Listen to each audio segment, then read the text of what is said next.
Now, Westland Milk Chairman Pete Morrison says he takes full responsibility for events that forced the sale of the dairy co-op to a foreign investor.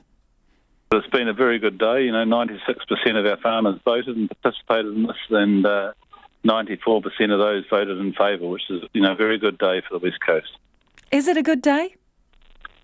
Definitely. I mean, the cash injection for the West Coast, between now and Christmas, there's an extra $75 million comes into the coast because of don't need retentions and their increased advance payout, plus the $3.41 a share. There hasn't been a capital injection on the coast, for a generation that was good. But a lot of farmers would have preferred that it didn't end this way. So how can this be a good result? Look, we tried as a cooperative to, have a competitive payout to maintain our milk supply.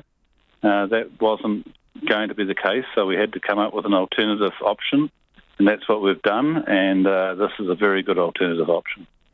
New Zealand First has said that this is an erosion of New Zealand control over our productive sector. Weren't you worried at all about that? Look, it's not an erosion of our productive sector. We've got a very good control milk payout because of it. Control, Mr. Morrison. He said they're saying control over our productive sector. And we have lost control of this company, haven't we? No, our farmers are going to get a competitive milk payout. We're getting $3.41 a share. We're going to get a competitive milk payout, which we haven't had for a number of years, for the next 10 years. No one left behind. This is good for the West Coast. Yeah, so why haven't they had a competitive payout for a number of seasons? I mean, what went wrong? I don't want to litigate the past, but we've invested too much money and too much debt, and they haven't returned on those assets that have been built. So what responsibility do you and other board members and senior management take for the fact that this co-op is having to be sold?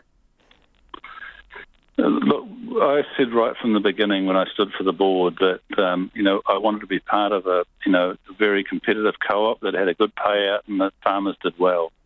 But if it couldn't do that, then we'd need a different ownership model, and that's what we've done. And, $3.41 a share, everyone's milk picked up, no one left behind. That is a great outcome for the coast and the greater community of the coast. That doesn't answer my question. I asked you what responsibility do you take and other board members take for the fact that you are in this position where you have to sell, because a lot of farmers were concerned and remain concerned that there were promises of a value-added strategy, money was spent, and you came up really short on delivery. So I ask again, what responsibility do you take for the fact this sale is having to be made? Oh, look, 100%. We're disappointed, the same as everyone, that we haven't been able to deliver, and we take full responsibility for that as a team. So, did it really have to end this way? Why not a partial sale? Look, we went through a competitive process where we had 25 people engaged, where we could have had partial sale, or we could have a merger, or we could have had a takeover like we've got. And I think that when we've gone through that process and evaluated all those things, this was the best outcome for everybody. And our shareholders today have voted 94% in favour of that, which is, it's incredible support for the board, and we should be proud of that. Is that support for the board, or is it just recognition that this is a pragmatic way out of a bad situation? How can you tell? Look, I think it would have been a far worse situation if we told the farmers that we were going to have a low payout for a number of years, large retentions, and we didn't have a different option. We've come back with an option.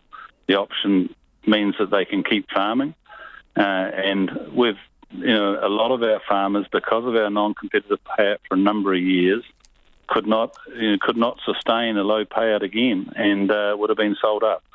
So, this is a very good outcome for our farmers. What you've painted there is a dead-end street with no other options, and they were provided with one option, weren't they? This is it. And that is the job of the board. We went through a competitive process, and the process, was very competitive, and we needed an outcome for the farmers so they could keep owning their farms and keep farming and and the families that have been part of it from the beginning will still be here, and this has done that, so it's great.